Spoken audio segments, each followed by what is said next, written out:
Hi everyone, so today is January 10, 2024 and since sinabi nila sa akin nung Saturday na hanggang isang buwan na lang ako dito, hindi pa ako nakapagpa-box and tapos ko na din siyang i-separate yung mga iiwan ko sa gamit ko and nagpunta na din ako sa mga agency guys para maghanap ng bagong amo.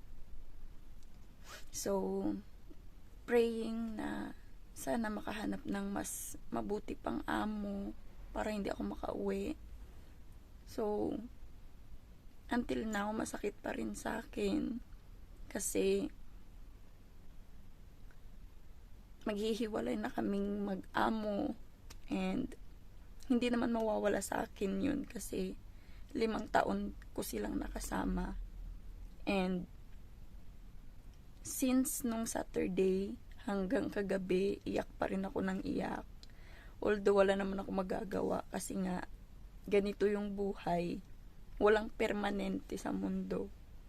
And hindi ko na din sila mapipilit na kahit tapusin ko na lang yung kontrata ko. So kailangan nating maging malakas kasi may mga umaasa sa atin and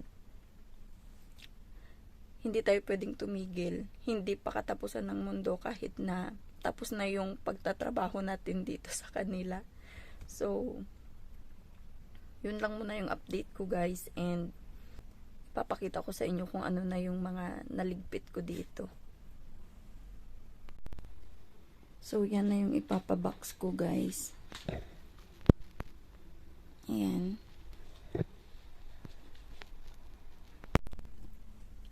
So, gusto ko lang din palang magpasalamat sa lahat ng mga nag-comfort sa akin.